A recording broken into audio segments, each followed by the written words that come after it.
some people, I have my talks with folks from back in the day, as they say, in Southern going out to L.A., playing in the Coliseum. I want to say playing Howard years ago.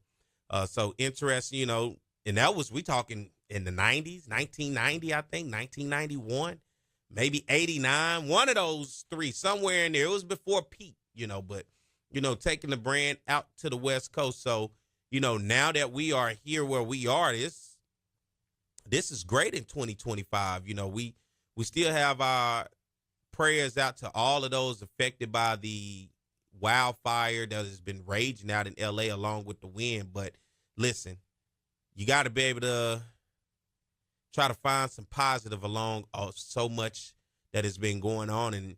And hopefully, from what I looked at today, this thing should be pretty much a sellout. So I think that the L.A. community and surrounding area are excited. Nothing else is going on today in L.A. All of the professional teams don't have anything going on today within L.A. They are all out of pocket today. So this is prime time opportunity to take the culture and the brand and open it up to the eyes of the millions of people that's around. But it'll be thousands of people, of course, at SoFi Stadium. Beautiful facility, might I add. That is the home of the Los Angeles Rams. So, as we continue to keep it going, and they're going to keep it going, we're going to keep it going, y'all going to keep it going, because this is what we do at the Jaguar Journal. But before I had my man Safi on talking about the band and everything else, I was talking about that Super Bowl, right? I want to get back to that because do y'all really believe the Kansas City Chiefs and Patrick Mahomes are helped out by the referees? This is an honest question. Let me know in the chat. And people at home, I know you're sitting amongst each other and, you're looking at each other, you're having a conversation. Do the refs really help the Kansas City Chiefs? I must be oblivious. I must be blind. I don't see it. It's just, I guess as the old folks say, it's right over my head. And maybe that's because I like them.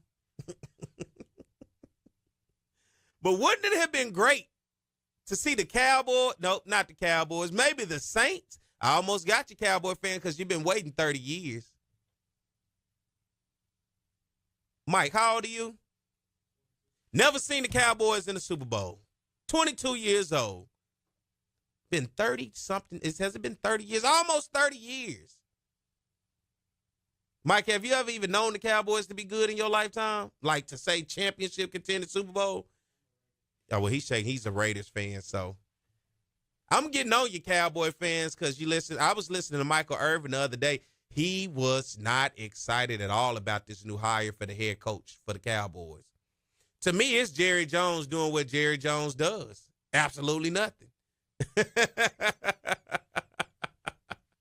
I know my man Kevin Walker shaking his head right now like, damn, P, not so much on us.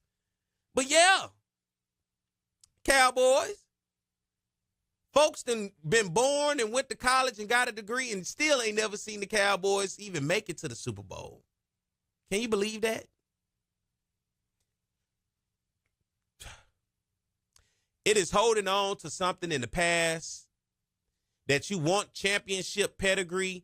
You want to be seen as a champion, but it's been 30 years. Southern, I ain't going to let you off the hook either because I almost want to throw Southern fans in this too. To me, Southern fans is, and I'm a Southern guy myself, I saw the Pete Richardson years from afar. I was born. I was alive. But I saw it from a different perspective. Of course, my introduction to HBCU football was going to UAPB games. UAPB joined the SWAC in 97. UAPB had went to an NAIA national championship, I want to say, in 96 or 95. Played Central Oklahoma, if I'm not mistaken. So UAPB joins the SWAC along with Alabama A&M. Now, UAPB will play HBCU schools here and there, but it wasn't a full schedule like once they joined the SWAC.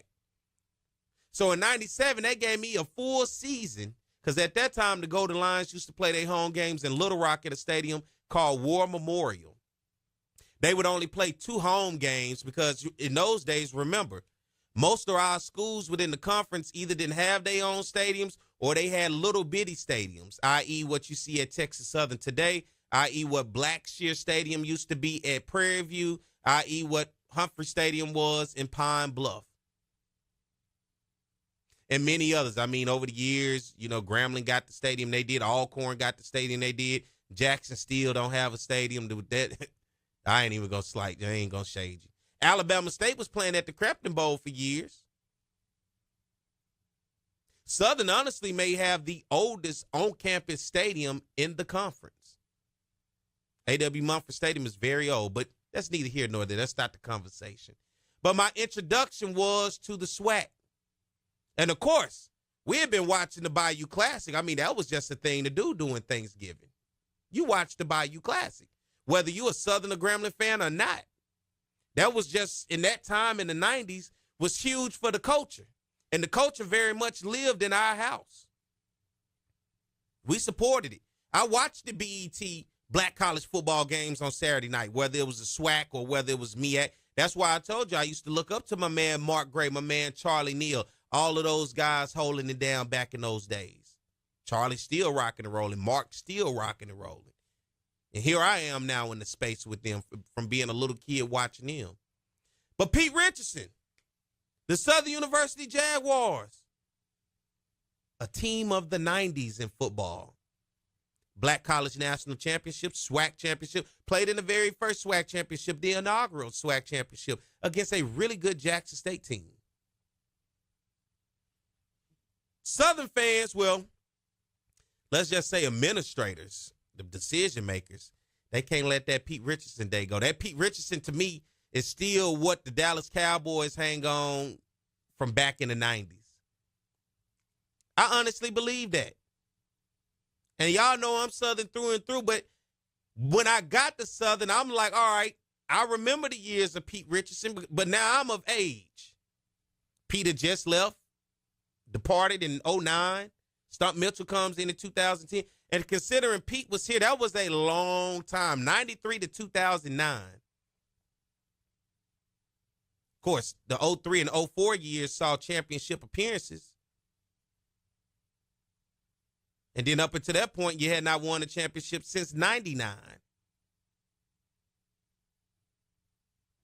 But for me, I compared Southern fans, and Southern fans may not like it. But it's the honest truth, because you got to remember, I'm what you call the new age Southern fan, but I came from the outside to the inside. Hey, now I'm here. I'm all the way inside. But for me looking at it, it's like the 90s. We can't let it go either. But I will say this, at least Southern had made it to a damn championship, Cowboy fans. Where have you been? Have they even made it to a conference championship?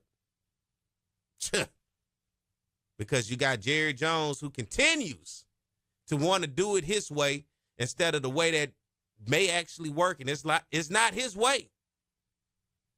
And I don't know what it's going to take. I know what it'll take. I don't want to say it on the air because the Cowboy fans will tell you what it'll take too.